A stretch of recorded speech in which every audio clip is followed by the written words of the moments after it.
చేతను పాపముల చేతను చచ్చిన వారమై ఉన్నప్పుడు ఆయన మనలను క్రీస్తు కూడా బ్రతికించాను. ఈ మాటకు అర్థం ఏంటంటే, యేసుక్రీస్తు యొక్క పునరుత్థానము జరిగినప్పుడు ఏమైందంటే, యేసుక్రీస్తు మన నిమిత్తం మరణం అనుభవించడమే కాదు, యేసుక్రీస్తు తిరిగి లేచినప్పుడు ఏం చేశాడంటే మనలందరినీ కూడా బ్రతికించాడు. మనలందరినీ కూడా ఏం చేశాడు, అది తర్వాత వచనాలకు వెళ్ళేసరికి అది ఇంకా క్లియర్గా ఉంటుంది. నేను అది మరలా నెక్స్ట్ వచనాల్లో ఉన్నప్పుడు అవి చెప్తాను. మీరు వాటిని చేయొచ్చు అంటే, వాటిని అంటే ఏంటంటే ఇక్కడ అపరాధములు, పాపములు, వాటిని చేయొచ్చు వాయుమండల సంబంధమైన అధిపతిని అనగా అవిధేయులైన వారిని ఇప్పుడు ప్రేరేపించు శక్తికి అధిపతిని అనుసరించి ఈ ప్రపంచ ధర్మము చొప్పున మునుపు నడుచుకుంటారు. ఇక్కడ అంటున్నాడు మీరు అంటే అందరం, మీరు వాటిని చేయొచ్చు వాయుమండల సంబంధమైన అధిపతి అంటే ఎవరు? సాతాను, ప్రిన్స్ ఆఫ్ ఎయిర్ అనమాట. అంటే వాడు వాయుమండల సంబంధమైనటువంటి అధిపతి. అంటే ఆకాశం నుంచి కిందకు పరలోకం నుంచి త్రోయబడిన తర్వాత వాడు ఎక్కడున్నాడంటే ఆ వాయుమండలంలో ఉన్నాడు. వాయుమండల సంబంధమైన అధిపతిని అనగా అవిధేయులైన వారిని ఇప్పుడు ప్రేరేపించు శక్తికి అధిపతిని. చూడండి, చాలామంది అవిధేయులుగా ఉంటారు కదా, వాళ్ళందరినీ కూడా మనం ఎందుకు వాళ్ళు అవిధేయులుగా ఉంటున్నారంటే, వారిని ఒక శక్తి ప్రేరేపిస్తుంది. వారిని ఒక శక్తి ఏమవుతుంది? ప్రేరేపిస్తుంది. అందుకే క్లియర్గా చూడండి, అవిధేయులైన వారిని ఇప్పుడు ప్రేరేపించు శక్తికి అధిపతిని. అంటే ఈ వాయుమండల సంబంధమైన అధిపతి ఏం చేస్తాడంటే, ఈ అవిధేయులైన వారు అందరినీ కూడా వాడు ఏం చేస్తుంటాడు? మనల్ని ఎవరు ప్రేరేపిస్తారు? పరిశుద్ధాత్మ ప్రేరేపిస్తుంది. దేవుని సన్నిధిలో దేవుని వాక్యం చదవడానికి, ప్రార్థన చేయడానికి, దేవుని సన్నిధిలో ఉండడానికి, మందిరముకి వెళ్ళడానికి మనల్ని ఎవరు ప్రేరేపిస్తారు? పరిశుద్ధాత్ముడు ప్రేరేపిస్తాడు. ఇప్పుడు అవిధేయులైన వారిని ఎవరు ప్రేరేపిస్తున్నారు? ఐదర్ ఎవరో ఏదో ఒక స్పిరిట్తో మనం నడిపించబడతాం. అయితే వాయుమండల సంబంధమైన అధిపతి దేవునిలో ఉన్న వారందరినీ కూడా పరిశుద్ధాత్ముడు నడిపిస్తాడు. లోకంలో ఉన్న వారందరినీ కూడా ఎవరు నడిపిస్తారు? వాయుమండల సంబంధమైనటువంటి అధిపతి నడిపిస్తాడు. కనుక అవిధేయులైన వారిని ఇప్పుడు ప్రేరేపించు శక్తికి అధిపతిని అనుసరించి ఈ ప్రపంచ ధర్మము చొప్పున మునుపు నడుచుకుంటారు. ఈ ప్రపంచ ధర్మము చొప్పున మునుపు అంటే ఎప్పుడు? క్రీస్తులో లేక మునుపు, క్రీస్తులోనికి రాక మునుపు, రక్షణ అనుభవం లేక మునుపు మనము ఈ ప్రపంచ ధర్మము చొప్పున నడుచుకున్నాం. ఇప్పుడు క్రీస్తులోనికి వచ్చిన తరువాత ప్రపంచ ధర్మము చొప్పున కాదు మనం నడుచుకోవాల్సింది. అందుకే మీరు ఈ లోక మర్యాదను అనుసరించద్దు అని రోమాపత్రికలో పౌలు రాశాడు. రోమాపత్రిక 12వ అధ్యాయము మొదటి నుంచి కొన్ని వచనాలు చదువుదాం.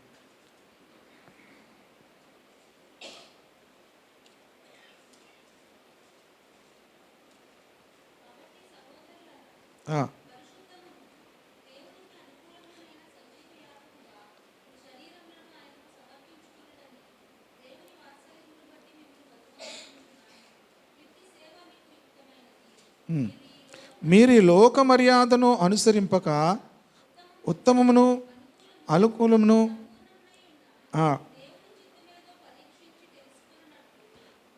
మనస్సు మారి చూడండి, ఈ లోక మర్యాదను మనం ఏం చేయద్దంటున్నాడు? అనుసరించద్దు. ఈ ప్రపంచ ధర్మము చొప్పున మీరు మునుపు నడుచుకుంటారు.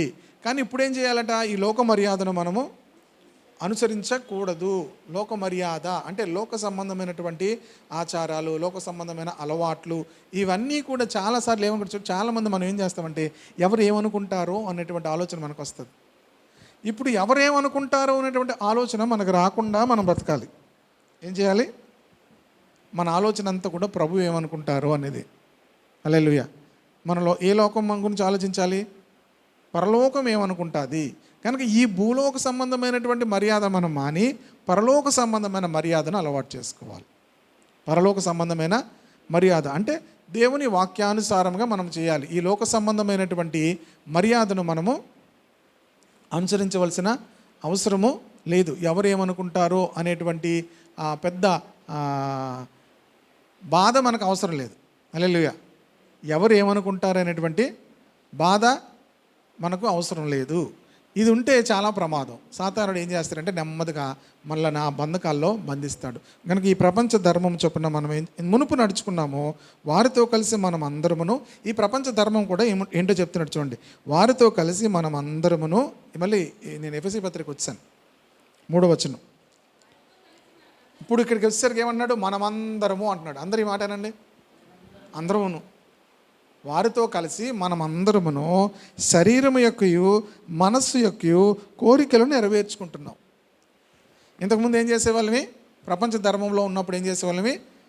వారితో కలిసి మనమందరమును శరీరము యొక్కయు మనస్సు యొక్కయు కోరికలు నెరవేర్చుకుంటున్నాం.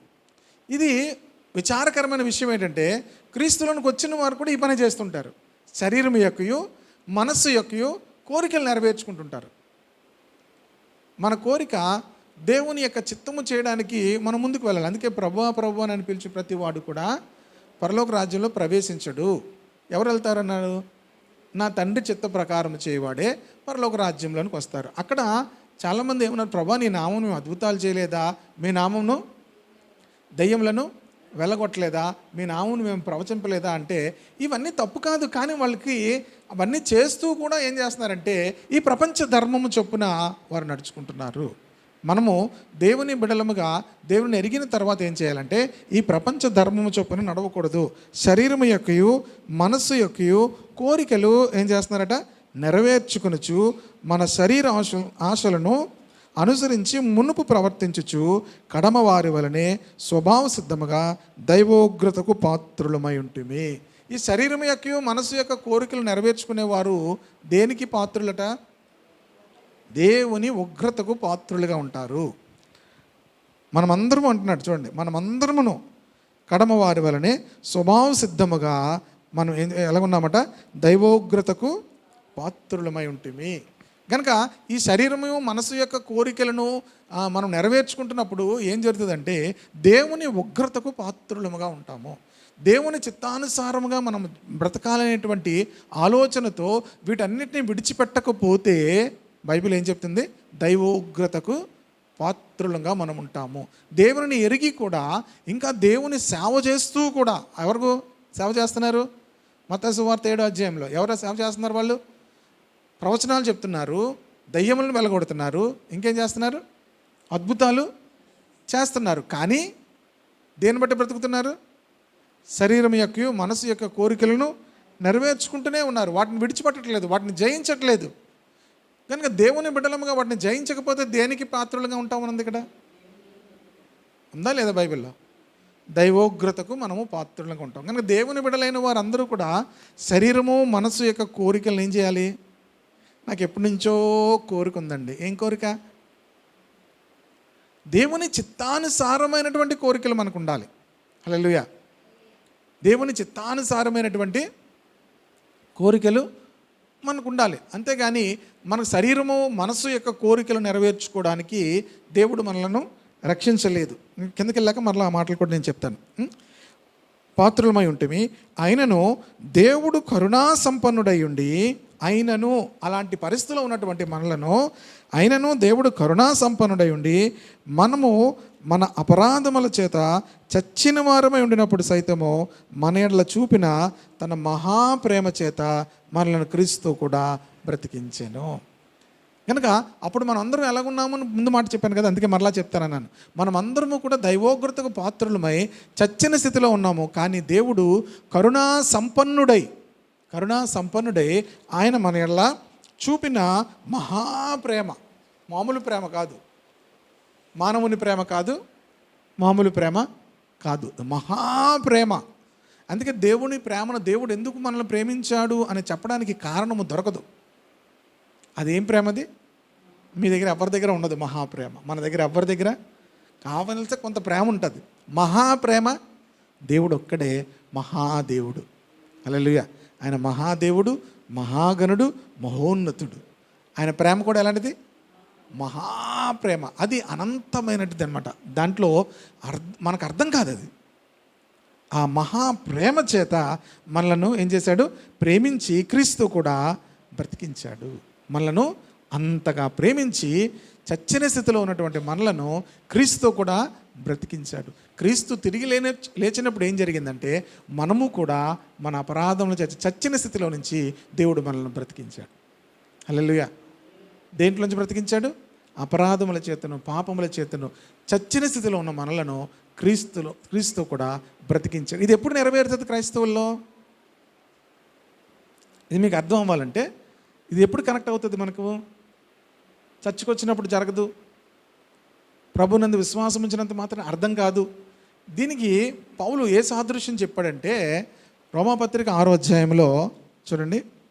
రోమాపత్రిక 6వ అధ్యాయము బహుశా 3వ వచనం నుంచి చదివితే మనకు అర్థమవుతుంది.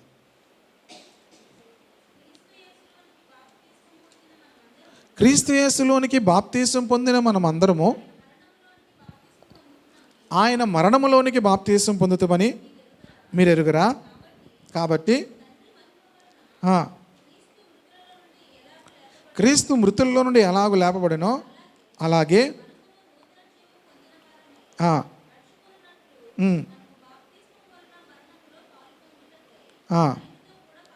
ఆయనతో కూడా పాతి పెట్టబడితిమి మరియు ఆయనతో ఐక్యము గలవారమైనడలా ఆయన పునరుత్థానము యొక్క సాదృశ్యమందును కూడా ఆయనతో ఐక్యము గలవారమై ఉందుము. హల్లెలూయా. ఇప్పుడు బాప్తిసం తీసుకున్నప్పుడు ఏమవుతుందంటే మనము కూడా ఆయన మరణంలోనికి ఏమవుతున్నాము? పాతి పెట్టబడుతున్నాము. బాప్తిసం తీసుకున్నప్పుడు ఏం జరుగుతుంది? మనము కూడా ఆయన మరణంలోనికి పాతి పెట్టబడుతున్నాం. తిరిగి లేచినప్పుడు అనగా మనము ఆ నీటిలో ముంచి లేపుతున్నప్పుడు ఏం జరుగుతుందంటే దానికి ఏంది సాదృశ్యము అంటే, ఎందుకు బాప్తిసం తీసుకుంటున్నామంటే బాప్తిసం మనం రక్షించట్లేదు, ఇది క్రీస్తులోనికి మనం వెళ్ళడం ద్వారా విశ్వాసం ఉంచి బాప్తిసం కూడా నువ్వు కూడా తీసేసుకో. ఒకరింటికి వెళ్తే మా ఆవిడ తీసుకుంటే నేను కూడా తీసుకుంటానండి అనంటే, మీ ఆవిడ తీసుకునేది కాదు, లేకపోతే మీ ఆయన తీసుకునేది కాదు. ఇది క్రీస్తునందు విశ్వాసం ఉంచి క్రీస్తు చేసినటువంటి ఆ కార్యమును విశ్వాసం ఉంచి బాప్తిసం తీసుకున్నప్పుడు ఏం జరుగుతుందంటే ఆయన మరణం యొక్క సాదృశ్యంలో ఏమవుతున్నాము? సమాన అనుభవం కలిగిన వారం అవుతున్నాము. అది తిరిగి లేచినప్పుడు ఏమవుతుందంటే ఆయన పునరుత్థానం యొక్క సాదృశ్యంలో కూడా, అంటే మనం ఏమవుతున్నామంటే చచ్చిన స్థితిలో ఉన్నాము కనుక చచ్చిన వారిని ఏం చేయాలి? చచ్చిపోయిన వారిని ఏం చేయాలి? పాతి పెట్టాలి. ఇది నాకు బాగా ఎప్పుడు అర్థమైందంటే, మేము హానోకు వాళ్ళ ఇంటి దగ్గర ఒక ప్రేయర్ సెల్ నడిపించేవాళ్ళు సేవానగర్ రైల్వే గ్రౌండ్ పక్కన. అక్కడ ఒక ఆయన చనిపోయారు కదా, సన్నగా ఉండేవారు, గణేష్ ఏదో పేరు, సన్నగా ఉండేవారు. ఆయన ప్రేయర్ సెల్కి వస్తుండేవారు అన్నమాట. వస్తున్నప్పుడు చాలా కాలం వచ్చేవాడు, ప్రభునందు విశ్వాసం ఉంచేవాడు, చర్చికి ఆమె పాల్గారు చర్చికి వచ్చేవాడు, ఈ ప్రేయర్ సెల్కి కూడా వచ్చేవాడు. ఒకసారి నాకు కల వచ్చింది ఏంటంటే ఆయన చచ్చిపోయి ఉన్నాడు. ఆయన ఏమై ఉన్నాడు? చచ్చిపోయిన వ్యక్తిని ఏం చేయాలి? పాతి పెట్టాలి. ఒకరోజు అయింది, 2 రోజు అయింది, 3 రోజు ఏం చేయట్లేదు? పాతి పెట్టట్లేదు. పాతి పెట్టకపోతే ఏమవుతుంది? కంపు కొడుతుంది కదా. ఏంటి ఇలా కల వచ్చింది అని చెప్పి నేను ఆలోచించడం ప్రారంభించినప్పుడు ఏమర్థమైందంటే చచ్చిపోయిన వాళ్ళని ఏం చేయాలి? పాతి పెట్టాలి. ప్రభు దగ్గరికి వస్తున్నాడు, ప్రభు మాటలు వింటున్నాడు, తన సత్యం తెలుసుకున్నాడు. ఇప్పుడు ఏం చేయాలి? అది చెప్పిన తర్వాత ఆయన బాప్తిసం తీసుకున్నారు. Praise the Lord. హల్లెలూయా. బాప్తిసం తీసుకొని తర్వాత చర్చికి రావడం ప్రారంభించారు. ప్రియ దేవుని బిడ్డలారా, ఇప్పుడు మనం ప్రభువులోనికి వచ్చిన తర్వాత స్టెప్ ఏంటంటే బాప్తిసం అనుభవంలోనికి వెళ్ళాలి. బాప్తిసం అనుభవంలోనికి జరిగే పని ఏంటంటే మనం పాతి పెట్టబడుతున్నాం. మనం అందరం ఏమైనా వారు? చచ్చిన వారిని ఏం చేయాలి? పాతి పెట్టాలి. పాతి పెడితే ఏమవుతాం? ఇంక మరి కనబడరు. కానీ ఇక్కడ ఏమవుతుందంటే మనం తిరిగి లేస్తున్నాము, క్రీస్తు కూడా తిరిగి లేస్తున్నాము. ఆయన క్రీస్తు కూడా మనల్ని ఏం చేశాడు? ఆయన బ్రతికించాడు. దానిని ఏమంటారు? కృపచేత మీరు రక్షింపబడి ఉన్నారు. ఎఫెసీ పత్రికలో ఉంది మాట. కృపచేత మీరు 5వ వచనంలోనే చివరి మాట, కృపచేత మీరు రక్షింపబడి ఉన్నారు. క్రీస్తు యేసునందు ఆయన మనకు చేసిన ఉపకారము ద్వారా అత్యధికమైన తన కృపా మహదైశ్వర్యము రాబో యుగములలో కనపరుచు నిమిత్తము క్రీస్తు యేసునందు మనల్ని ఆయనతో కూడా లేపి పరలోకమందు ఆయనతో కూడా కూర్చుండబెట్టెను. ఏం చేశారట దేవుడు? మనల్ని లేపడమే కాదు, ఏం చేశాడు? ఆయన పరలోకమందు ఆయనతో కూడా కూర్చుండబెట్టాడు. సాధారణంగా ఒక ఆయన ఇలా చెప్తూ, ఎవరైనా ఒక పోటీ ప్రపంచంలో గెలిచిన తర్వాత వాళ్ళకి ఏమిస్తారు? బహుమతి ఇస్తారు. కానీ క్రైస్తవ్యంలో ముందుగానే మన సీటుని ప్రభు నిర్ణయించాడు. హల్లెలూయా. మనలను ఎప్పుడైతే ప్రభునందు మనం విశ్వాసం ఉంచామో అక్కడ ఏం చేస్తున్నారంటే మనలను క్రీస్తు కూడా పరలోకమందు ఆయనతో కూడా కూర్చుండ పెట్టాను. ఇవన్నీ మనకు తెలిస్తేనే మనకేమవుతుంది, మన జీవన విధానం మనం ఏమవుతాం, మార్చుకుంటాం. కొలసీ పత్రికలో ఉంటుంది, మీ అనగా మీరు మృతి పొందితిరి, మీరు భూ సంబంధమైన వాటి మీద మనసు పెట్టుకొనకండి. మీ జీవము ఎక్కడుంది తెలుసా? చూడండి, కొలసీ పత్రిక 3వ అధ్యాయము 3వ వచనం చూడండి. 2:3 చదవచ్చు. 3వ అధ్యాయము కొలసీ పత్రిక 2:3.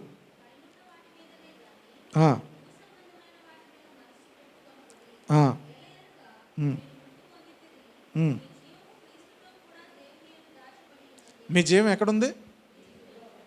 మీ జీవము క్రీస్తుతో కూడా దేవుని యందు దాచబడి ఉన్నది. హల్లెలూయా. ఇది మనకు తెలియాలి. ఇవేం తెలియకపోతే సాతానుడు మనల్ని ఏం చేస్తాడు? మోసం చేస్తాడు, భయపిస్తాడు. సాతానుడు మనల్ని ఏం చేస్తాడు? భయపిస్తాడు. మన జీవం ఎక్కడుంది? క్రీస్తుతో కూడా దాచబడి ఉన్నది. ఎక్కడ మనల్ని ఎప్పుడైతే మనం రక్షణ పొందామో మన జీవం క్రీస్తుతో కూడా దాచబడి ఉన్నది. ఇక్కడ అదే అంటున్నాడు, ఆయనతో కూడా మనలను కూర్చుండబెట్టాను. ఈ ఎఫెసీ పత్రికలో మొదటగా మనం ఎక్కడ కూర్చోవాలో చెప్తున్నాడు. మన స్థితి ఎక్కడుంది, మనం ఎక్కడ కూర్చోవాలి అనే విషయాన్ని చెప్తాడు. ఈ ఎఫెసీ పత్రిక గురించి వాచ్మెన్ నీ అనేటువంటి దేవుని సేవకుడు ఏం రాశాడంటే, ఆ బుక్ టైటిల్ ఏముంటుందంటే, మీకు తెలుగులో ఎక్కడైనా దొరికితే కొనుక్కోండి, ఇంగ్లీష్లో ఉంది నా దగ్గర. కూర్చో, నిల్చో, నడువు. కూర్చో, నిల్చో, నడువు. కనుక ఈ ఎఫెసీ పత్రికలో ఈ 3 విషయాలనే రాశాడు పౌలు.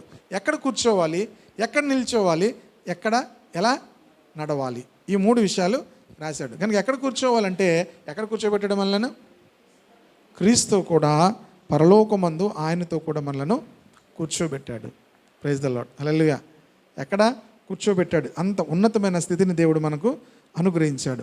8వ వచనం, మీరు విశ్వాసము ద్వారా కృపచేతనే రక్షింపబడి ఉన్నారు, ఇది మీ వలన కలిగినది కాదు. రక్షణ ఎవరి వలన కలిగినది కాదు? మీ వలన కలిగినది కాదు. మీరు విశ్వాసము ద్వారా కృపచేతనే రక్షింపబడి ఉన్నారు, ఇది మీ వలన కలిగినది కాదు. రక్షణ అనేది మన వలన కలిగినది కాదు. రక్షణ పొందడానికి నేను ఏం చేశానో తెలుసా? మీరు ఏం చేయలేదు. ఏం చేశారు? ప్రభువునందు విశ్వాసం ఉంచారు, నమ్మి బాప్తీసం పొందారు, దానికి రక్షణ పొందారు. రక్షణ మీరు చేసిన వాటన్నిటిని బట్టి కాదు, మీ వలన కలిగినది కాదు. విశ్వాసము ద్వారా కృపచేతనే రక్షింపబడి ఉన్నారు. తర్వాత అన్నాడు, ఇది దేవుని వరము. రక్షణ ఏంటి?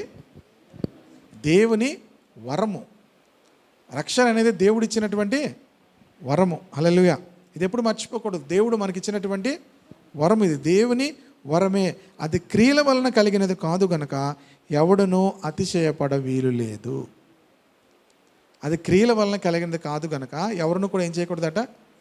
నేను రక్షణ పొందడానికి ఏదైనా చేశాను, ఏదైనా క్రియలు చేశాను అని ఎవరైనా అతిశయపడితే అది అతిశయపడడానికి ఏమంటున్నాడు? వీలు లేదు. ఎందుకు లేదు అంటే అది దేవుని వరము, అది దేవుని యొక్క వరము. గనక మీరు ఉచితముగా నీతివంతులుగా తీర్చబడ్డారు అంటాడు రోమాపత్రికలో. క్రీస్తు యేసు రక్తమందలి విశ్వాసము ద్వారా మీరేమయ్యారు? ఉచితముగా నీతిమంతులుగా తీర్చబడ్డారు.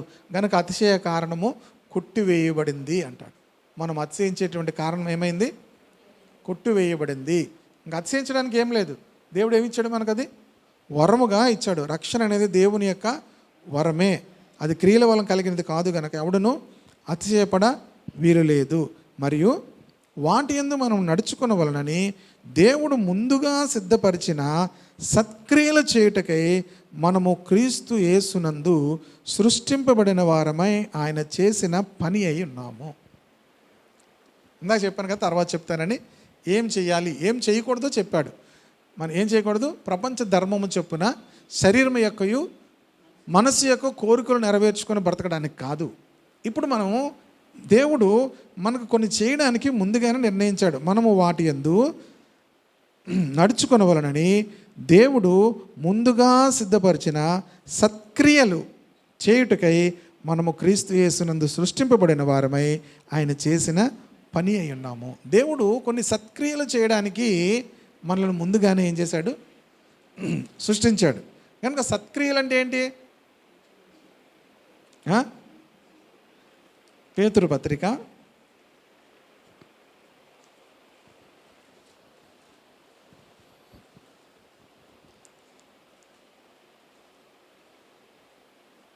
11-12 వచనాలు చదువుదాం. క్షమించండి, 2వ అధ్యాయం, 1 పేతురు పత్రిక 2వ అధ్యాయము 11-12 వచనాలు చదువుదాం. ప్రియులారా,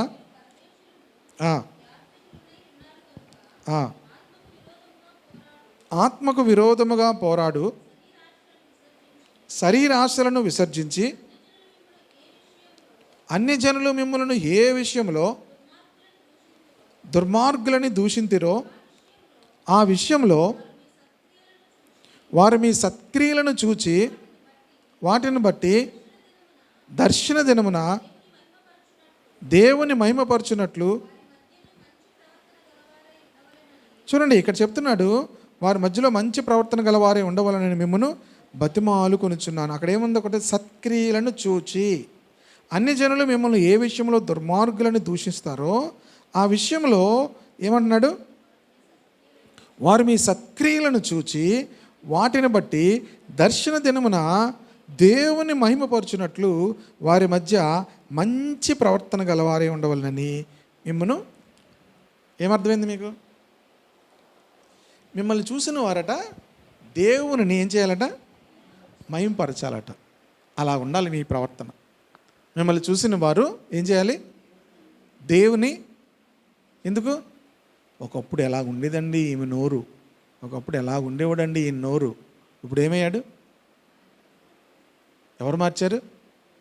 వారి దేవుడు ఎంత గొప్పవాడో, వారి దేవుడు ఎంత శక్తివంతుడో. లేకపోతే ఒకప్పుడు వీరి పరిస్థితులు ఎలా ఉండేవండి, ఒకప్పుడు వీరి యొక్క జీవితం ఎలాగుండేది, ఎంతో దీనస్థితిలో ఉండేవాళ్ళు. దేవుడు ఎంత అద్భుతంగా వారిని దీవించాడు. ఇవన్నీ కూడా మన సత్క్రియలు, మన ప్రవర్తన చూచినప్పుడు ఏం చేస్తారట? వాళ్ళు దేవుని ఏం చేయాలి? మహిమపరచాలి. అంతేకాదు, ఇంకా అంటున్నాడు, మనుష్యులు నియమించు ప్రతి కట్టడకును ప్రభువు నిమిత్తమై లోబడి ఉండుడి. రాజు అందరికీ అధిపతి అనియు నాయకులు దుర్మార్గులకు ప్రతిదండన చేయుటకును సన్మార్గులకు మెప్పు కలుగునట్లును వారికి లోబడి ఉండుడి. ఏలయనగా మీరిట్లు యుక్త ప్రవక్తన గలవారై అజ్ఞానముగా మాట్లాడు మూర్ఖుల నోరు మూయుట దేవుని చిత్తము. మీరు యుక్త ప్రవక్తన ఉంటే మూర్ఖుల నోరు ఏమవుతుందట? మూయబరుట దేవుని చిత్తము. కనుక ఈ సత్క్రియ అనేటువంటి మాట వచ్చేసరికి మన ప్రవర్తన ద్వారా మనం ఏం మాట్లాడకుండా మన ప్రవర్తన ద్వారా నోరులు ఏమవ్వాలట? మనం నోరు మై అంటాం కదా, ఎక్కువసార్లు ఎక్కువ వాడే మాట ఏంటి? నోరు మై అంటాం. ఇప్పుడు ఎవరు నోరులు మొయ్యమని ఎవరు నోరు మూస్తారు చెప్పండి? మనం నోరు మొయ్యి అనే కొద్ది ఏమంటారు? ఇంకా గట్టిగా అరుస్తుంటారు కదా. నోరు మొయ్యి అంటే ఇంకేం చేస్తారు? ఇంకా గట్టిగా అరుస్తుంటారు. లేకపోతే నువ్వు ముందు నువ్వు మొయ్యి అంటారు. నోరు మొయ్యి అంటే ముందు నువ్వు మొయ్యి అంటారు. కానీ మన యుక్త ప్రవక్తన చేత వారు నోర్లు మూయించాలి అంటున్నాడు. హల్లెలూయా. ఏమంటున్నాడు? మన యుక్త ప్రవక్తన చేత అజ్ఞానముగా మాట్లాడు వారి మూర్ఖుల నోరు ఏం చేయాలట? ఎప్పుడు మూయబడతాయి?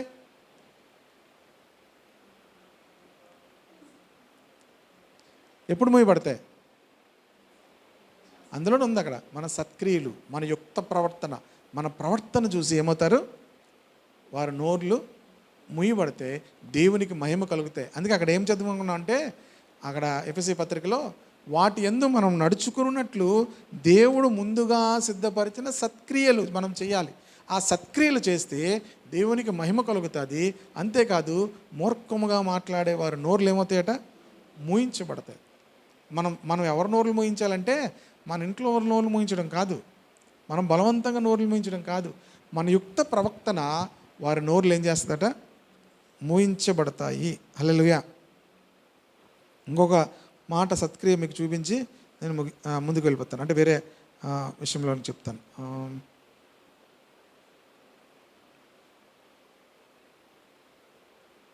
ఫిలిప్పీ పత్రికలోనే ఉంటుంది ఈ మాట.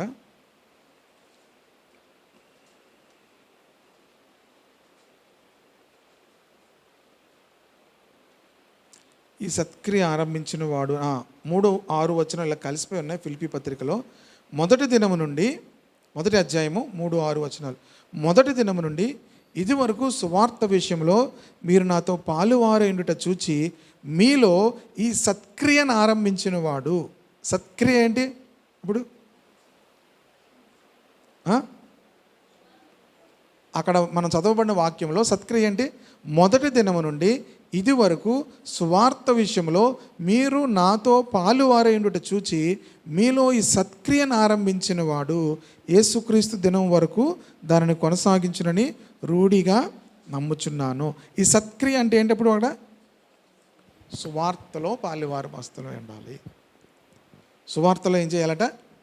పాలిభాగస్తులమై ఉండాలి. కనుక 2 విధాలుగా పాలిభాగస్తులు అవ్వాలి. గతంలో ఎఫ్ఎంబీబీ వారు వాళ్ళ యొక్క స్టేట్మెంట్ ఏంటంటే go or send, go or send, వెళ్ళు లేకపోతే వెళ్ళే వారిని పంపించు. ఇప్పుడు మనము చేయడానికి అవకాశం లేనప్పుడు ఏం చేయాలి? వెళ్ళే వారిని ఏం చేయాలి? ఎలా పంపిస్తారు? వెళ్ళరండి అంటారా? వాళ్ళకి మోరల్గా, ఫైనాన్షియల్గా మనం ఏం చేయాలి? ఇది ఖచ్చితంగా ప్రతి ఒక్కరూ చేయాలి. దిస్ ఈజ్ నాట్ చర్చ్లో మనం చేసేది కాదు. ఇది ప్రతి ఒక్కరూ ఇండివిజువల్గా మీరేం చేయాలంటే సువార్తను చేయాలి. అలాగే సువార్త చేసేవారిని ఏం చేయాలి? నాకు తెలిసిన ఒక బ్రదర్ రీసెంట్గా జాబ్ చేసేవాడు. తనకు భార్య పిల్లలు ఉన్నారు. జాబ్ చేసేవాడు. జాబ్ చేసిన తర్వాత సడన్గా దేవుడు తన సేవకు పిలుస్తున్నాడని చెప్పి ఉద్యోగాన్ని విడిచిపెట్టేశాడు. ఉద్యోగాన్ని విడిచిపెట్టి పరిచర్యకు ఎక్కడ పడితే అక్కడికి వెళ్ళేవాడు. ఇప్పుడు ఎవరు ఇస్తారు డబ్బులు? సువార్త చేస్తున్నాడు, అక్కడికి వెళ్తున్నాడు, ఇక్కడికి వెళ్తున్నాడు, ఆ ఊరు వెళ్తున్నాడు, ఈ ఊరు వెళ్తున్నాడు. నాకు ఒకసారి చూపించాడు, అన్న నేను సైకిల్ కొన్నానన్నా అని చూపించాడు.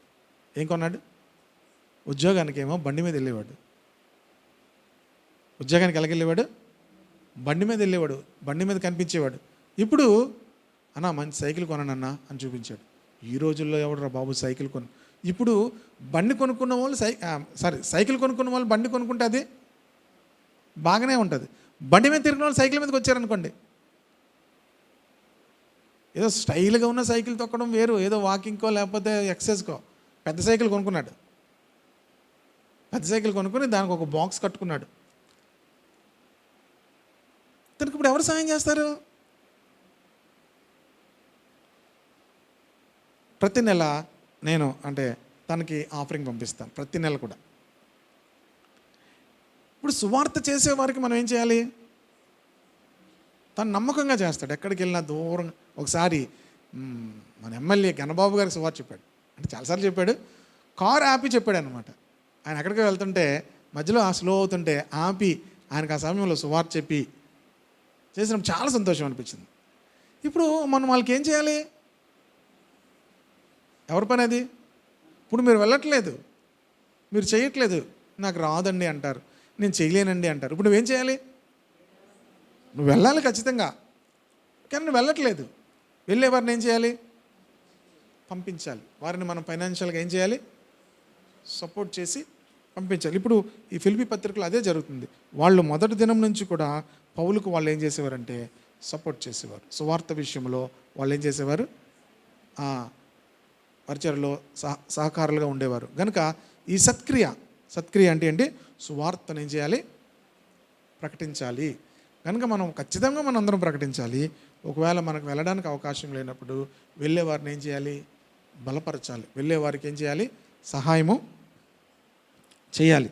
ఆర్థికంగా, ప్రార్థన పూర్వకంగా ప్రార్థన కూడా చేయాలి. ఆర్థికంగా సహాయం ఎంత ఎక్కువ, అలాగే ప్రార్థన ఇంకా అంతకన్నా ఎక్కువ. అందుకే మనం మిషనరీస్ కోసం ఎందుకు ప్రార్థన చేస్తామంటే మనం ఇక్కడ బాగానే ఉన్నాం, కానీ ఎంతో క్రిటికల్ సిచ్యువేషన్స్లో, ఎంతో కఠినమైన పరిస్థితుల మధ్యలో కూడా వాళ్ళు సువార్త చేస్తూ ఉన్నారు. కనుక వాళ్ళ కోసం మనం ప్రార్థించాలి. అలాగే వారికి మనము సహాయం కూడా చేయాలి. కనుక మన చర్చ నుంచి చాలామంది మిషనరీస్కి మనం సపోర్ట్ చేయడం కూడా జరుగుతుంది. కనుక అలాగ వ్యక్తిగతంగా కూడా మీకు తెలిసినప్పుడు వాళ్ళకి మిషనరీస్ కూడా మీరు ఏం చేయాలి? చాలామంది ఐఏఎం, ఎఫ్ఎంపిబి, తర్వాత విశ్వవాణి వాళ్ళు వస్తుంటారు. వాళ్ళకి మనం ఏం చేయాలి? సేవలో ఖచ్చితంగా ఇది మనం చేయాలి. దేవుడు మనకు ముందుగా సిద్ధపరిచినటువంటి ఈ క్రియలు మనం ఏం చేయాలి? చేయాలి. హల్లెలూయా. ఓకేనా? మరలా ఇప్పుడు ఎఫెసీ పత్రిక వద్దాం. అటువంటి సత్క్రియలు అన్నీ కూడా మనము చేయాలి. దాని కొరకే మనం సృష్టించబడ్డాము, ఆయన చేసిన పని అయి ఉన్నాము. కాబట్టి 11వ వచనం, కాబట్టి మునుపు శరీర విషయంలో అన్ని జనులై ఉండి శరీరమందు చేతితో చేయబడిన సున్నతి గలవారు అనబడిన వారి చేత సున్నతి లేని వారు అనబడిన మీరు ఆ కాలమందు ఇశ్రాయేలుతో సహపౌరులు కాక పరదేశులను, వాగ్దాన నిబంధనలు లేని పరజనులను, నిరీక్షణ లేని వారును, లోకమందు దేవుడు లేని వారునై ఉండి క్రీస్తుకు దూరస్తులై ఉంటారని మీరు జ్ఞాపకం చేసుకొనుడి. ఇక్కడ మనం అందరమును కూడా మునుపు శరీర విషయంలో అన్యజనులు, మనమందరము కూడా అన్యజనులమే. మనమందరము కూడా ఏమంటున్నాడు? అన్యజనులమే. ఎందుకంటే సున్నతి చేయబడిన వాడే దేవుని యొక్క సంబంధి. ఇశ్రాయేలులో పుట్టినప్పుడు కూడా సున్నతి చేయబడకపోతే ఏం లేదు, వారు అన్యుడే లెక్కే. గనుక సున్నతి చేయబడిన వారుగా అనబడినటువంటి వారి చేత సున్నతి లేని వారు అనబడిన మీరు ఆ కాలమందు ఇశ్రాయేలీలతో మీరేం కాదు, సహపౌరులు కారు.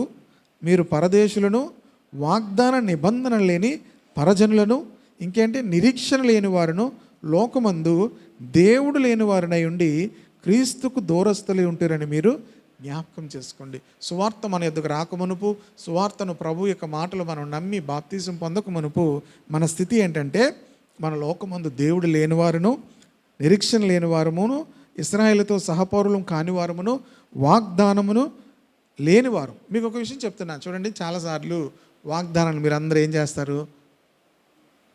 ఎప్పుడు తెస్తారు? న్యూ ఇయర్కే తెస్తారు. ఎందుకంటే మనం 12 గంటలు దాటాకే తీస్తాం కదా. January 1 మొదటి అవర్లో తీస్తాం. మనకు తీసుకుంటాం. కానీ కొంతమంది ఏం చేస్తారు? ఇంట్లో రక్షణ లేని వారు కూడా తీస్తారు. అది ఖచ్చితంగా నెరవేరుతుంది అన్నాక అవకాశం లేదు. ఎందుకంటే వాగ్దానంలో ఎవరికి? దేవుని యొక్క పిల్లలకు. అందరికీ అవి ఏమవు?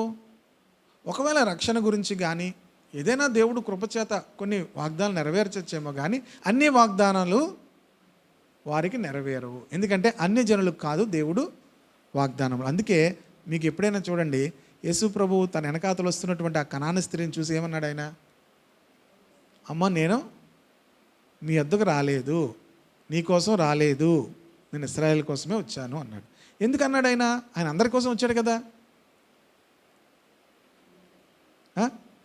యేసు ప్రభు అందరి కోసం వచ్చాడా, ఇశ్రాయేల్ కోసం వచ్చాడా? అందరి కోసం వచ్చాడు. కానీ అక్కడ ఏమన్నాడు ఆయన? నేను ఇశ్రాయేలు వారి కోసమే వచ్చాను తప్ప మీకోసం రాలేదు అన్నాడు. అని చెప్పిన తర్వాత ఆయన ఏమన్నాడు? మాకు గుర్తులేదు అన్నట్టు చూస్తున్నారు మీరు. అమ్మ, పిల్లల రొట్టె తీసి కుక్క పిల్లలకు వేయట మీ దగ్గర ఎవరైనా మిమ్మల్ని కుక్క పిల్ల అంటే మీరు ఏం చేస్తారు చెప్పండి? అసలు ఒరిజినల్ కుక్క ఏంటో అప్పుడు మీరు చూపించేస్తారు ఏంటి? మనల్ని ఎవరైనా కుక్క అంటే అసలు కుక్క అనేది ఏం చేస్తుందో మనం చూపిస్తాం. ఊరుకుంటారు ఎవరైనా? ఇక చూడండి, మత్తయి సువార్త 15వ అధ్యాయము 23వ వచనం చూడండి. 22 నుంచి కూడా చదవచ్చు. ప్రభువా, దావీదు కుమారుడా, నన్ను కరుణింపుము, నా కుమార్తె దయ్యం పట్టి బహు బాధపడుచున్నదని కేకలు వేసెను. అందుకైన ఆమెతో ఒక్క మాట అయినను చెప్పలేదు. అప్పుడు ఆయన శిష్యులు వచ్చి ఈమె మన వెంబడి వచ్చి కేకలు వేయుచున్నది కనుక ఈమెను పంపివేయమని ఆయనను వేడుకొనగా, ఆయన ఇశ్రాయేలు ఇంటి వారై నశించిన గొర్రెల యొద్దకే కానీ మరి ఎవరి యొద్దకు నేను పంపబడలేదనను. ఆయనను ఆమె వచ్చి ఆయనకు మొక్కి, ప్రభువా, నాకు సహాయం చేయమని అడిగాను.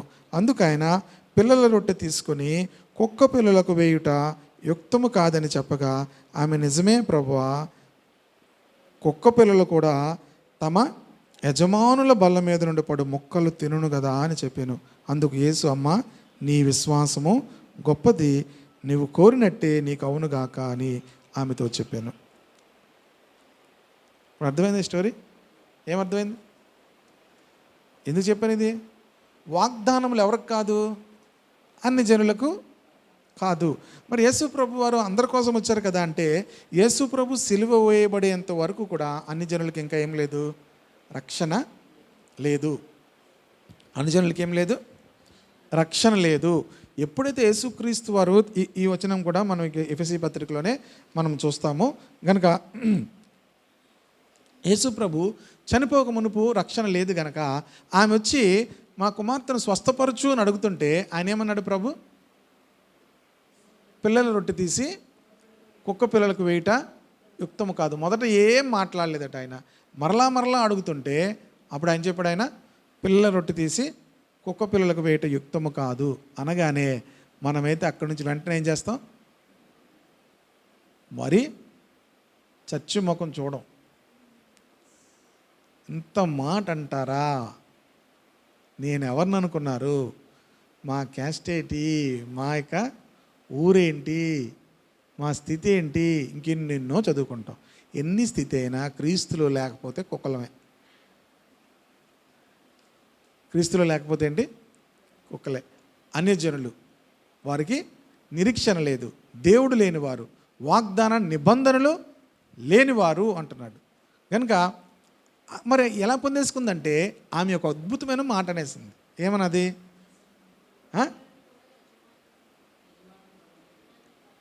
ప్రభువా నాకు రొట్టె అవసరం లేదు, చిన్న మొక్క చాలన్నది. ఆ విశ్వాసానికి ఆయన కదిలిపోయాడు. అందుకే కొన్ని వాగ్దానాలు నెరవేరుతాయి తప్ప అన్ని వాగ్దానాలు నెరవేరు. ఆమె ఏమన్నది? కుక్క పిల్లలు కూడా యజమానుని బల్ల మీద పడే ఎన్ని పడిపోతాయి మొక్కలు? మన పిల్లలు తిన్నప్పుడు ఎన్ని మొక్కలు పడిపోతాయి? ఎంత పడతాయి? చిన్నవి పడతాయి, అంతేనా? చిన్నవి పడతాయి. మన అన్నం తింటే చిన్న మెతుకులు కిందన పడతాయి. కానీ అంటే ఆమె విశ్వాసం ఏంటంటే, చిన్న మొక్క చాలు ప్రభు, చిన్న మాట చాలు నా కుమార్తె బాగా. కనుక ఆ విశ్వాసాన్ని బట్టి ప్రభు సంతోషించి ఏమన్నాడంటే, అమ్మ నీ విశ్వాసము గొప్పది గొప్పది. అలా అనగానే ఆ కుమార్తెకి ఏమైందట? స్వస్థత వచ్చింది. అయితే అన్ని వాగ్దానాలు ఏమవ్వవు? నెరవేరవు. కనుక ఒకవేళ మీరు తీసుకున్న అన్ని వాగ్దానములు వారి రక్షణ పొందకపోతే వారికి ఆ వాగ్దానములు పనిచేయవు. రక్షణ పొందినప్పుడే వాగ్దానాలు ఏమవుతాయి? మనం అడగగలము, వాటిని నెరవేరుతాయి. లేకపోతే కుక్క పిల్లలాగా చిన్న ఏంటి మొక్క ఏదైనా వారికి విశ్వాసం ఉంటే వాళ్ళకి ఏదైనా ఒక అద్భుతం జరగచ్చు, అన్నీ మాత్రం నెరవేరవు. మళ్ళీ ఎఫెసీ పత్రికకి వచ్చేద్దాం. 13వ వచనం. ఆయనను మునుపు దూరస్తులైన మీరు ఇప్పుడు క్రీస్తు యేసునందు. ఎందుకు మనం ఇప్పుడు సమీపస్తులయేమో చెప్తున్నాడు. ఇందాక చెప్పాను కదా, అప్పటికి ఇంకా యేసుక్రీస్తు వారు రక్షణ అంటే రక్తము కార్చలేదు కనుక రక్షణ లేదు. యేసుక్రీస్తు వారు ఇంకా సిలువ వేయబడలేదు కనుక రక్షణ అన్ని జనులకు లేదు. కనుక ఇప్పుడు ఏమంటున్నాడంటే, మునుపు దూరస్తులైన మీరు ఇప్పుడు క్రీస్తు యేసునందు క్రీస్తు రక్తం వలన సమీపస్తులైన. యేసుక్రీస్తు రక్తము కార్చడాన్ని బట్టి దేవునికి అందరము కూడా ఏమయ్యామట? సమీపస్తులై ఉన్నాము. ఆయన మన సమాధానమై ఉండి మీకును మాకును అంటే యూదులకును అన్ని జనులకును మధ్యలో ఉన్నటువంటి ద్వేషమును అనగా విధిరూపకమైన ఆజ్ఞలు గల ధర్మశాస్త్రమును తన శరీరమందు కొట్టువేయుట చేత మధ్యగోడను పడగొట్టి మన ఉభయులను ఏకము చేసెను.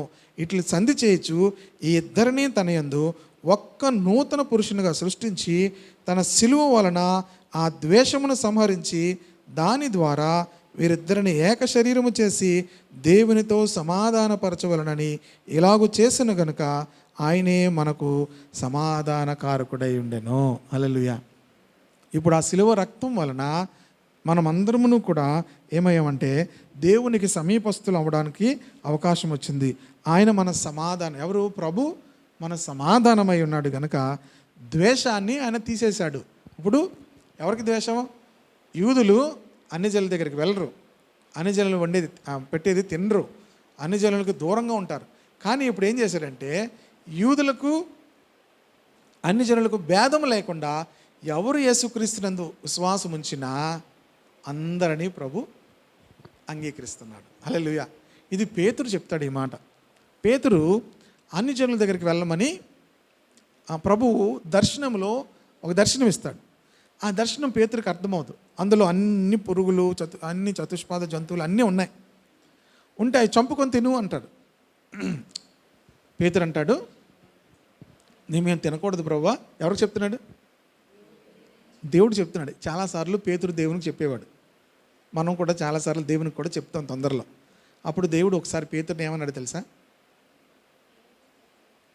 పేతురుని ఒకసారి దేవుడు ఏమన్నాడు తెలుసా?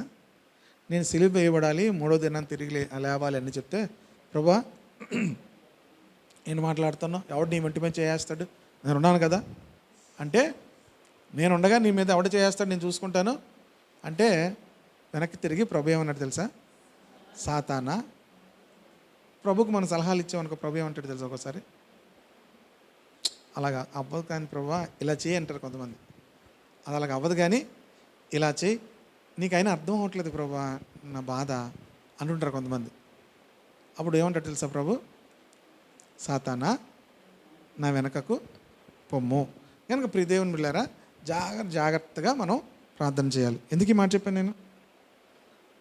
పేతురు ఏం చెప్తున్నాడంటే, ఇది నేను తినకూడదు, మేము తినకూడదు ప్రభా ఇవన్నాడు. ముమ్మారు కనిపించిందట దర్శనం. కనిపించి మళ్ళీ అది అలాగా పేతురు ఆలోచిస్తున్నాడు, ఏంటి ఈ కళ, ఏంటి ఈ కళ, ఈ కళ అర్థం ఏంటి అని ఆలోచిస్తున్నాడు. ఆలోచిస్తుండగానే వెంటనే తలుపు కొట్టారు. ఎవరో నీకోసం ఎవరో వచ్చారు అన్నారు. ఎవరో వచ్చారంటే కొర్నేలి ఇంటి దగ్గర నుంచి కొంతమంది మనుషులు వచ్చారు. వచ్చి వాళ్ళు ఏమన్నారంటే, తన యజమానుడికి కొర్నేలికి వచ్చిన దర్శనాన్ని చెప్పి, పలానా చోట పేతురు ఉంటాడు, ఆ పేతురుని మీరు పిలుచుకొని రండి అని దేవుడు చెప్పాడంటే, దేవదూత చెప్పింది కదా అని వెళ్ళిపోలేదు. పేతురు కూడా దేవుడు చెప్పాడు. పేతురు కూడా చాలాసార్లు మనం ఏమనుకుంటామంటే, ఒకరికి చెప్తే సరిపోద్ది కదా అనుకుంటాం. ఇక్కడ చూడండి, అపోస్తుల కార్యములు 10వ అధ్యాయము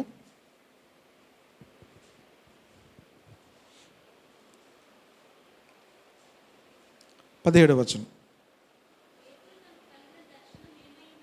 పేతురుకు తనకు కలిగిన దర్శనం ఏమై ఉండెనో అని తనలో తనకు ఎటు తోచక ఉండగా కొర్నేలి పంపిన మనుషులు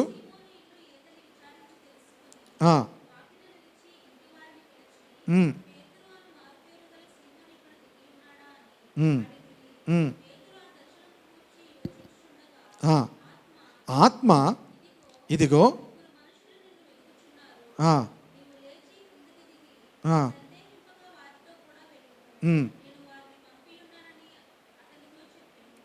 చాలు. ఇప్పుడు ఆత్మ ఏం చేసింది? పేతురు ఆలోచిస్తున్నాడు, పేతురు ప్రార్థన చేస్తున్నాడు. ఏంటి ఆ దర్శనము, ఏంటి ఆ దర్శనముకు అర్థం ఏంటి అని ప్రార్థన చేస్తుంటే దేవుని ఆత్మ ఏం చెప్పింది? ముందు ఎవరికి చెప్పింది? కొర్నేలికి దేవుని ఆత్మ చెప్పింది. నువ్వు పేతురు దగ్గరకు, దేవదూత చెప్పింది, పేతురు దగ్గరకు మనుషుల్ని పంపించి ఏం చేయాలి? పేతురుని తీసుకొని రమ్మను, అతడు వచ్చి మీరు ఏం చేయాలో చెప్తాడు అన్నాడు. ఇప్పుడు పేతురు వెళ్ళాలంటే పేతురు అన్ని చేయల దగ్గరికి వెళ్ళడు. ఇక్కడ అంటాడు చూడండి, 28వ వచనం. అప్పుడు అతడు అన్ని జాతి వానితో సహవాసము చేయుటైనను అట్టి వానిని ముట్టుకొనుటైనను యూదునకు ధర్మము కాదని మీకు తెలియను. అయితే ఏ మనుష్యుడు నిషేధింపదగిన వాడని అయినను అపవిత్రుడని అయినను చెప్పకూడదని దేవుడు నాకు చూపించి ఉన్నాడు. కాబట్టి నన్ను పిలిచినప్పుడు అడ్డమేమీ చెప్పక వచ్చి తిని. ఆ దర్శనంకు అర్థం ఏమైందట? ఎవడూ కూడా అపవిత్రుడని కానీ నిషేధింపబడిన వాడు కానీ కాడని నాకు దేవుని ఆత్మ చెప్పింది, కనుకనే నేను వచ్చాను. కనుక చాలా జాగ్రత్తగా ఉండాలి ఒక విషయం గురించి మనం ప్రార్థన చేస్తున్నప్పుడు. లేకపోతే ఇప్పుడు కొర్నేలి డైరెక్ట్గా వచ్చి చెప్పాడు అనుకోండి, పేతురు వెళ్తాడా? పేకపోయినా వెళ్ళడు పేతురు. ఎందుకంటే అన్ని జాతి వానితో వాళ్ళు ఏం చేయకూడదు? సహవాసం చేయకూడదు, ముట్టకూడదు, వాళ్ళతో కలిసి భోజనం చేయకూడదు. వాళ్ళకొక సిద్ధాంతం ఉంది యూదులకు, ధర్మశాస్త్ర ప్రకారంగా అన్ని జనులతో సహవాసము చేయకూడదు. కానీ దర్శనం ద్వారా దేవుని ఆత్మ చెప్పింది, నువ్వేమి అడ్డము చెప్పక వెళ్ళమని చెప్పింది కనుక ఏం చేశాడట? వెళ్ళాడు. వెళ్ళిన తర్వాత అప్పుడు అర్థమైంది తనకేంటంటే 34వ వచనం చూడండి, దేవుడు పక్షపాతి కాడని నిజముగా గ్రహించి ఉన్నాను. ప్రతి జనములోనూ ఆయనకు భయపడి నీతిగా నడుచుకుని వారిని ఆయన అంగీకరించును. యేసుక్రీస్తు అందరికీ ప్రభువు. ఇప్పుడు కొత్త నిబంధనలోకి వచ్చేసరికి ఆయనకు భయపడే వారందరినీ కూడా ఆయన అంగీకరిస్తాడు. ఎందుకంటే ఆయన అందరికీ ప్రభువు కనుక. గతంలోనైతే మనకి మధ్యలో ద్వేషం ఉంది, అన్ని జనులకును యూదులకి మధ్యలో ఏముంది? ద్వేషం ఉంది. వారు ఎట్టి పరిస్థితుల్లో కూడా వారు గ్లాస్ ముట్టుకున్నారంటే ఆ గ్లాసుని వాళ్ళు ముట్టుకోరు, ఇంకా ముట్టుకోరు. మీకు ఇప్పటికీ కూడా ఏజెన్సీ ఏరియాలో వెళ్తే, మనం ఒకసారి బస్కి వెళ్ళాం కదా, మనతో ఒక అబ్బాయి వచ్చాడు, ఐఎం మిషనరీ. ఆయన మాతో వచ్చిన తర్వాత మాకు అన్నీ చూపించాడు. ఇక్కడ భోజనం చేయండి అంటే, నేను ఇక్కడ భోజనం చేస్తే ఆ ఊర్లో వాళ్ళు నన్ను ఇక్కడ రానవరు. ఆశ్చర్యపోయాం మేము. ఈ ఏరియాలో మేము భోజనం చేస్తే, అంటే ఆ తెగకు ఈ తెగకు మధ్యలో, ఇద్దరు ట్రైబల్సే, ఆ తెగకు ఈ తెగకు మధ్యలో ఏం చేయదట, పడదు. ఇక్కడికి వచ్చి నేను భోజనం చేశానని తెలిస్తే ఆ ఊర్లో వాళ్ళు ఇక నన్ను రానవరు. మాతో వచ్చాడు, మాతో మాట్లాడాడు, మాకు అన్నీ చూపించాడు, కానీ భోజనం చేయలేదు. మరలా ఆ ఊరే వెళ్ళి భోజనం చేయాలట. ఎంత బాధ అనిపించిందో మాకు. ఎక్కడి నుంచో మాకు చూపించాడు, మాతో ఉన్నాడు, భోజనం చేయలేదు. మేము భోజనం చేసాము, మరలా మేము వెళ్ళేటప్పుడు దించేంత వరకు కూడా అదేం చేయలేదు. మిషనరీస్కి ఎంత శ్రమ చూసారా? ఎందుకంటే మిషన్ ఫీల్డ్లో పరిచయాలు చేస్తున్న వారికి మనం ఎప్పుడూ కూడా సహాయం చేయాలి, ప్రార్థన చేయాలి. అది మేము వెళ్ళేటప్పుడు కనీసం రోడ్డు లేదు, అది రోడ్డు లేదు, కొండ పక్క నుంచి ఉంటుంది అనమాట దారి. కొండ పక్క నుంచి ఆ రాళ్ళ మీద దారి, అంటే రోడ్డు ఉండదు, మట్టి రోడ్డు. అప్పుడు దాకా మా వాళ్ళు చాలా హుషారుగా పాటలు పాడి ఆ కొండ ఎక్కుతుంటే ఇప్పటికి ఇక్కడ చూడండి ఎలా నవ్వుతున్నాడు. ఒక్కొక్కరు చెమటెక్కేస్తున్నారండి. రాజరత్నం కూడా ఉన్నాడు, ఇంకిద్దరు ముగ్గురు ఉన్నారు అందులో. ఏంటి ఒక్కొక్కరు వేగం, ఎవడా చెప్పాడు ఈ ఊర్లు రమ్మని, ఒక్కొక్కరును ఎవరు చెప్పారు ఇంత దూరం, ఆయన ఎంత రిస్క్ తీసుకొని రాకూడదు అని మొదలెట్టారు ఒక్కొక్కరు. అప్పుడు దాకా డోలకలు కొట్టి పాటలు పాడిన వాళ్ళు ఇంకా సొడుగులు అంత. యాక్చువల్ అరకు ఏరియా చలిగా ఉంటుంది కదా, ఒక్కొక్కరు చెమట పట్టేసి ఒక్కరు మాట్లాడట్లేదు, ఒక్కొక్కరు మొఖాలు బిగిసిపోయి ఉన్నాయి. ఆ రాళ్ళైనా జారితే కొండ జారిపోవడమే. ఆ కొండ పక్క నుంచి అలా వెళ్ళిందనమాట. ఈ మిషనరీని మేము అడిగాం, అతని పేరు ఇప్పటికి నాకు గుర్తుంది, విజయ్ కుమార్ అబ్బాయి పేరు. మరి మీరు ఎలా వెళ్తారండి మీ ఊరు వెళ్ళాలంటే? ఏం లేదు, మా ఊరు వెళ్ళాలంటే మళ్ళా ఆ అబ్బాయి ఎక్కడి నుంచి వచ్చాడంటే సంవేర్ కడప, గుంటూరు ఆ ఏరియాలో ఎక్కడి నుంచి వచ్చాడంట మిషనరీగా. ఎలా వెళ్తారు? ఫోన్లు పనిచేయవు, సిగ్నల్స్ ఉండవు. ఎలాగెళ్తారంటే ఆటోలు వెళ్ళవు. ఏం చేయాలి తెలుసా? 30 కిలోమీటర్ల దగ్గర 15 కిలోమీటర్లు అనుకుంటా నడిచి అరకు రావాలి. అరకు వచ్చి బస్సు ఎక్కి మళ్ళీ ఊరు వెళ్ళాలి వాళ్ళు వెళ్తే. అర్థమవుతుందా మీకు మిషనరీస్ వాళ్ళు చేసే పరిచర్య ఏంటో? మధ్యాహ్నం దాకా మాతో ఉండి మేము తిరిగి వెళ్ళేంత వరకు భోజనం చేయలేదు. మేము అడిగాము, ఎలాగ మీరు మళ్ళీ వెళ్ళాలి అంటే,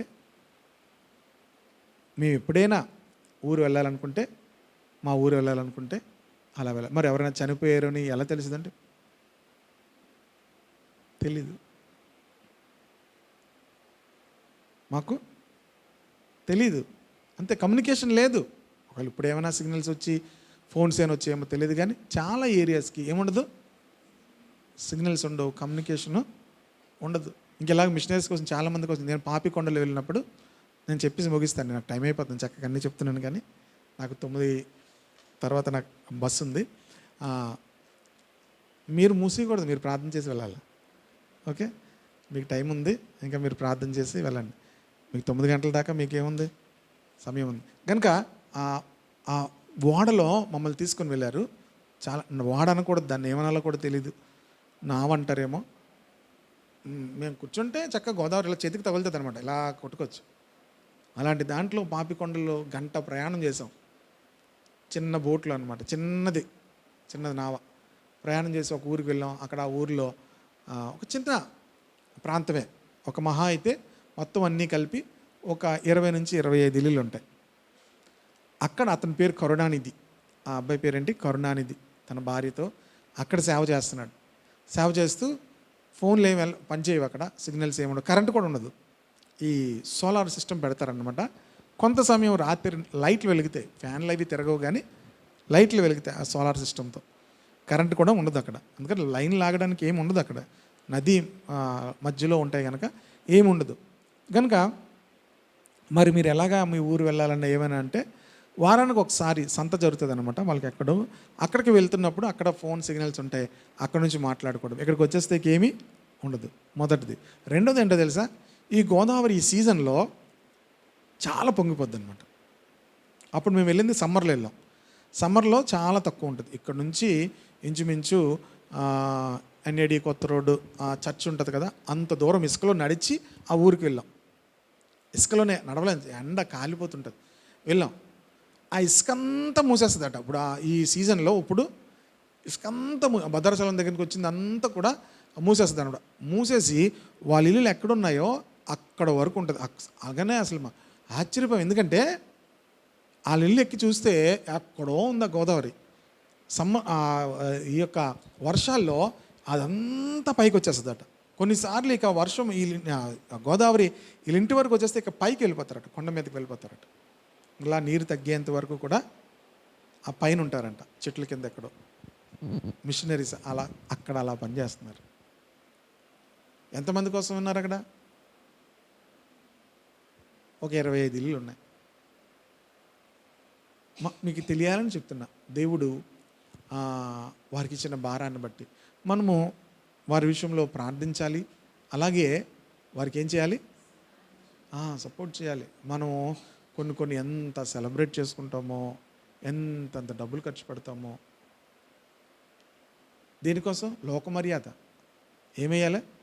మన ఎవరికో భోజనాల కోసం ఎవరికో అడిగాను, ఏమేయాలో చెప్తారు దాంట్లో. ఇది ఉండాలి, అది ఉండాలి, ఇలాగుండాలి, ఎర్రగా ఉండాలి, నల్లగా ఉండాలి, ఇవన్నీ అడుగుతారు కదా. ఇప్పుడు వాళ్ళని అడిగితే ఏం చెప్తారు? ఏముండాలి అడుగుతారు? మేము ఆ ఇసుకలోంచి నడిచి వెళ్తుంటే పాములు చచ్చిపోయి పక్కన ఉన్న ఎండకి ఇసుకలోంచి బయటకు వచ్చి ఎండకు ఉండలేక చచ్చిపోయి అలా రోడ్డు అలా పడిపోయి ఉన్నాయి. పాము పిల్లలు, పాములు పెద్ద పెద్ద కాదు, పాము పిల్లలు. ఏమంటే అలా ఆ ఇసుకలో ఉంటాయంట. ఆ ఎండకి బాగా ఎండ, సమ్మర్లో మే నెలలో ఎండ అంటే అంత భయంకరంగా ఉంటుంది కదా. ఎండకు బయటకు వచ్చి ఆ ఎండలో మరి ఆ ఎండ ఇసుకంతా వేడెక్కిపోద్ది కదా, చచ్చిపోయి ఉన్నాయి. అలాంటి ప్రాంతాల్లో వాళ్ళు ఏం చేస్తున్నారు? సేవ చేస్తున్నారు. కనుక మన పని ఏంటో తెలుసా? ప్రార్థించాలి. అలాగే మనం వారి కొరకు ఏం చేయాలి? మిషనరీస్కి మనము సహాయం చేయాలి. ఇప్పుడు మనము కూడా సువార్తలు అప్పుడేమవుతాం?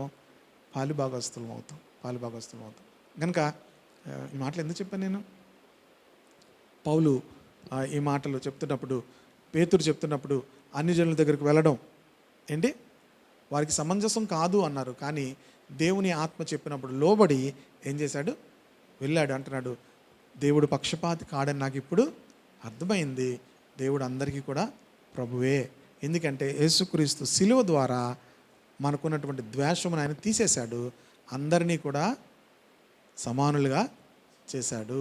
కనుక ఎఫెసీ పత్రికలో ఎంత లోతైన విషయాలు చెప్తున్నారు. ఎఫెసీలు ఎవరంటే అన్ని జనులు. ఎఫెసీలు ఎవరు? అన్యులు. వాళ్ళు అషేరా దేవి అనేటువంటి ఒక దేవికి వాళ్ళు ఆరాధన చేసేవారు, పూజించేవారు. కనుక అక్కడ వాళ్ళు అర్తమీ దేవిని ఏం చేసేవాళ్ళు? పూజించేవాళ్ళు. కనుక అలాంటి వారిని దేవుడు పౌలు ద్వారా దేవుని గురించిన జ్ఞానంలోకి నడిపించాడు. అసలు విషయం మిషనరీ పౌలు మిషనరీ జర్నీలో ఈ యొక్క ఎఫెసీ ప్రాంతానికి వెళ్ళాడు. కనుక పౌలు ఈ మాటలన్నీ కూడా రాస్తున్నాడు. కనుక మనము దేవుని యొక్క పరలోక రాజ్యంలోకి వెళ్ళి నేను ఏం చేశానంటే, నేను రోజు ప్రార్థన చేసుకునేవాడిని ప్రభా, బైబిల్ చదువుకునేవాడిని ప్రభా. సువార్త చేసావా? సువార్త పని చేసామా? సత్క్రియలు చేసామా? దేవుడు మనకు సిద్ధపరిచిన సత్క్రియలు మనం చేసామా? మన ద్వారా మన సత్క్రియలను చూసి దేవుని అందరూ మహిమపరుస్తున్నారా? అలాగే మన యుక్త ప్రవక్తన ద్వారా ప్రతి ఒక్కరు నోళ్ళు మూయించబడుతున్నాయా? వారు నోళ్ళు మూయించాలి అన్నాడు.